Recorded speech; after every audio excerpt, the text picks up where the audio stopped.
Hi everyone. I just wanted to talk briefly about the pre-approval you should be submitting with your offer. This is a conversation I've had with many buyers throughout the years. And just the other day, both sides of this issue came up with two different deals I'm working on. And what happened was, in one transaction, I have a buyer who's looking, actually he's pre-approved up to $600,000. And obviously they're trying not to spend the top of their budget, so they're trying to keep their home search around 450 to 475. And we found a place, and I'm writing up an offer, and I asked for the pre-approval, so they send it over.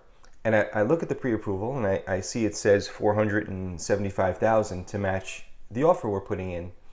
And I send him a text, and I said, please send me a pre-approval for the highest amount you can get so I can put this in with this offer. And immediately my phone rings. And I said, all right, I know where this is going because I've been down this road many times. I pick up the phone, and of course it's my buyer.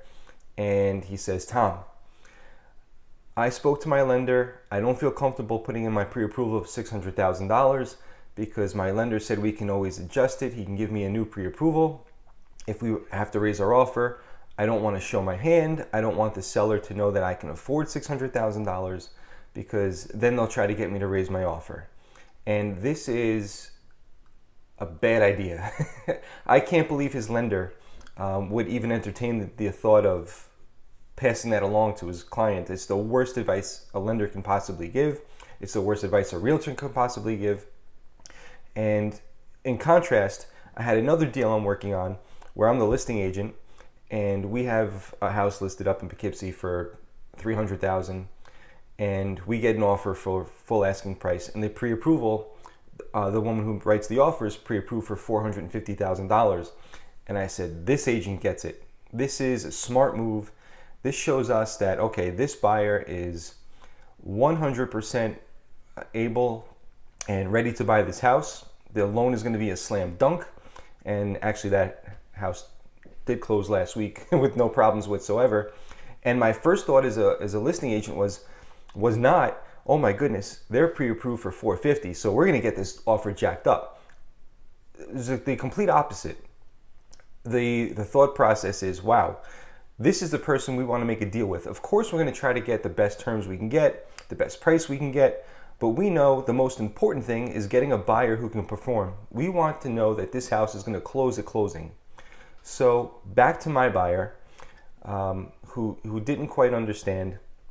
And finally, I got him to actually understand, especially in this market where the odds are stacked against you. You have so many buyers, cash buy. Well, if it's a cash buyer, it's really not much of a chance anyway.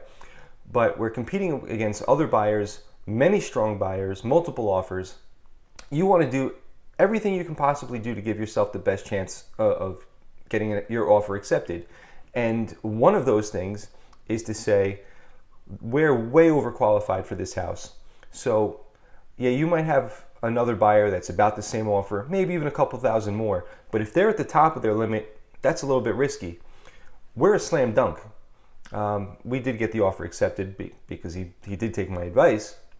I've had deals where I had buyers with similar situations, and we had our offer accepted strictly because and the agent told me flat out, we're going with your offer because you guys are pre-approved for $200,000 higher than our list price. We know this is a slam dunk. So I know the thought from the buyer, especially a first-time buyer, is if they see that I'm pre-approved for $100,000 more, they're going to try to jack my price up. If they do that, which is not the case, but if they did and they try to get you to, if they counter offer and they try to get your offer up, it's as easy as saying, no, no, this is the offer, this is my highest and best, and they're either going to take it or they're not. They can't, no seller can make you bid higher than you want to go. So in this market or in any market, my advice, the right advice, is to present your best pre-approval to show that you are absolutely qualified for the house that you're buying, and it is not a negative by any stretch of the imagination that it could come back to hurt you or bite you in the butt if you're providing a pre-approval that's a lot higher than the offer you're making. So hopefully that helps. And